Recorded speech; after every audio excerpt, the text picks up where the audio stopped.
Hey everybody, I'm Chris and this is my channel Chesapeake Chris. Thanks so much for stopping by. This video is going to be a little bit different. A viewer watched my short on my Paracord projects. The comment is from user formerly known as HJKH. I am subscribed to a channel called Southern Wildfin. I became acquainted with HJKH when Southern Wildfin would be doing a live and we would both be watching it and putting comments in. I know he watches a lot of my videos. Thank you very much, sir. So he put a request in for me in a comment. His comment is, "Here may be a dumb request, Chris. Would you mind showing a few ways to wrap a thick piece of wire? Something say a 1/4 inch or so. Think smooth rebar." I did not forget about you, HJKH. Ask and ye shall receive.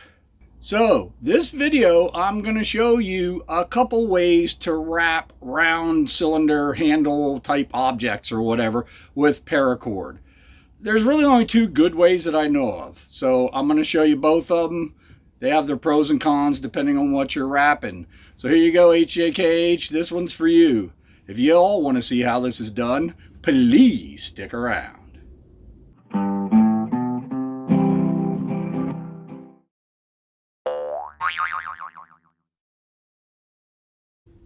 I've mentioned it in past videos. I buy pretty much all my paracord and supplies from a website called Board Paracord. It's a veteran-owned small business. He has good stuff. He's got good shipping. You can buy from his website. You can find him on Amazon. Link will be in the description. Okay, to demonstrate the first method, I got a piece of dowel rod here. It's a little more than a 1/4 inch in diameter, but I'm going to use that. I got some orange paracord. Okay, now to start, put your paracord under the thing you want to wrap. Then I take my right side and I cross it over like this. Then I take the left side, come over top of that, and then just come up through like you're tying half a knot. And pull down good and tight. Then you're gonna flip this over 180 degrees. Then just keep doing the same thing. Take your right side over, come over top that one, come up through with the left, pull it tight. Flip it 180 degrees. Right side over, come over top of it, come up through, pull it tight. Now when you're doing these, try not to let your paracord get twisted so that it looks nice and neat, and pull them good and tight. And as you tie these different knots, make sure they're tight together. So I'm gonna keep doing a little bit of this, and then when I get it tied a little bit here, a few inches of it, I'll show you how to finish it.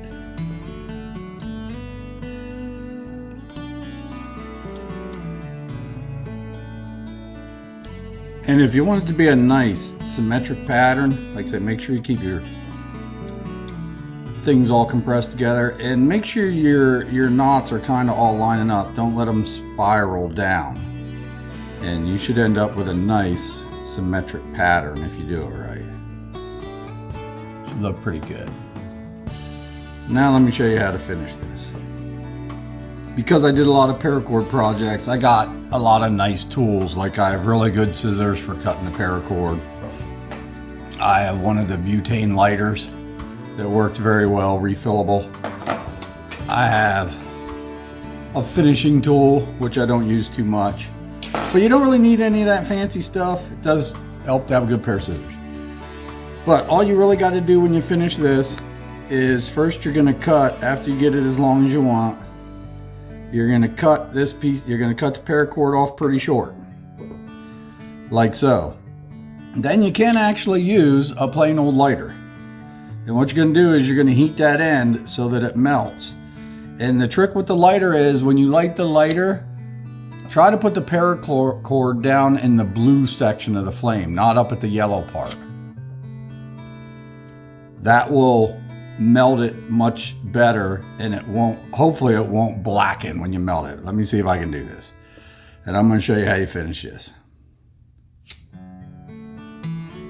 And you want to heat it real gradual. Like I say, use the bottom part of that flame, the bluish part, and heat it up. And then you want to mash it down. Good. Just like that. Now, this finishing tool is actually made to do that. The end of this finishing tool, it's actually made to mash down paracord. I don't use it too often. I have this flare fitting that has a cap on it, and the cap is knurled, and that kind of matches the texture of the paracord, so that's what I always use to flatten it down. A lot of people will just take and heat it up with the lighter, and then they'll just take and smash it down with the end of the lighter. Anything to heat it up, melt it, and smash it down so it seals. Then I'd cut this end, which I'm not going to cut this end right now because this is just a demonstration and I'm trying not to waste paracord. But then I would cut this end here really close, heat it, and mash it down also. And if you really want the ends to stay good after you cut them and melt them and mash them, you can put a little crazy glue or something on it down here, some kind of good adhesive to really make sure it stays. You just need it on the ends, but I generally don't do that. Now I'm going to unravel this and show you how much paracord it takes to wrap like this. This is a paracord heavy type of wrap. It takes a lot of paracord. I unraveled my paracord and measured it, and I only did about 1.5 inches of this, a little bit more than a 1/4 inch diameter rod, and it actually took 31 inches of paracord. So you're going to need about 31 inches of paracord for every 1.5 inches for a rod this diameter. Of course, if the rod is a bigger diameter, it's going to take more. So that's the wrap I like to do on very skinny objects. Now let's say you want to wrap a tube or a cylinder or whatever that's bigger, like this 3/4 inch PVC. There's another way you can do it, and it uses less paracord. But bear in mind, when you wrap anything like PVC or smooth metal in this fashion, it's going to want to slide. So before you do it, before you wrap it, but you may want to put down a line of some kind of adhesive so that you're wrapped through the adhesive, and it will help keep the cord in place. But to start, you just loop your paracord back on itself, and you want, about 4 inches this end, about 4 inches past that mark, and you want your loop to be about 4 inches past where you're going to quit wrapping.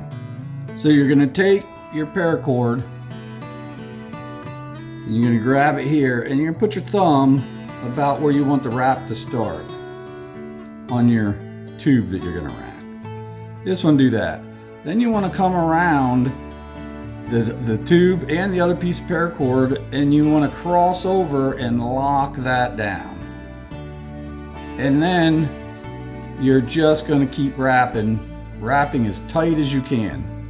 I mean, really pull it tight when you're wrapping. And you're just going to wrap around this way. And the whole thing with paracord, when you're doing stuff like this and you want to look nice, try not to let your paracord get all twisted. Try to keep it from getting twisted. But we're going to wrap this guy down here a little ways, and then I'll show you how you finish it.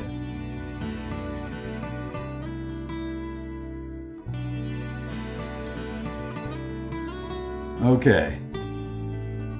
Make sure that all your wraps are tight together. Make sure everything's pulled tight.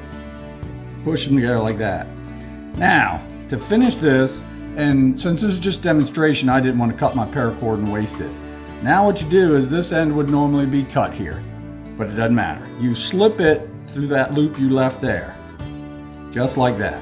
Slip it right through that loop, and then you got to make sure you hold all this stuff tight because it will unravel.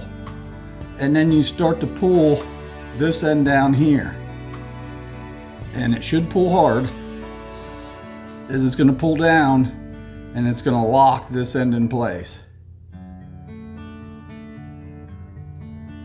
And now what I would suggest doing actually is actually pulling it so that that knot actually starts to go on. Now it's going to make a spot, where you're going to have a bump. So you don't have to, But I would pull it to where that knot just starts maybe to go under those wraps. And then at that point, everything is pretty much locked in place. It won't slide real easily.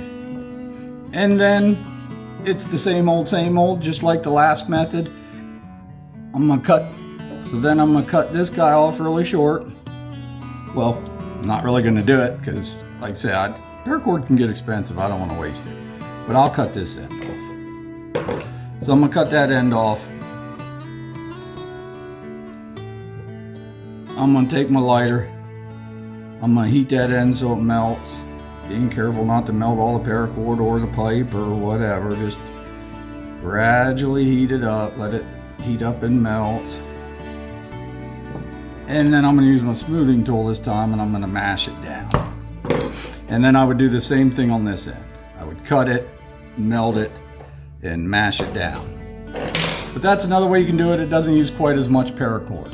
But it really only works good on a bigger tube because you don't want this big lump probably of paracord on this little teeny rod. Like if you used this rod like that, you'd have that paracord going under it, which would make a pretty decent lump. You can if you want, but I think the other way works better for skinnier, smaller diameter tubes. And this way works good for larger ones, and it doesn't use as much paracord. And I'll see you on the next video.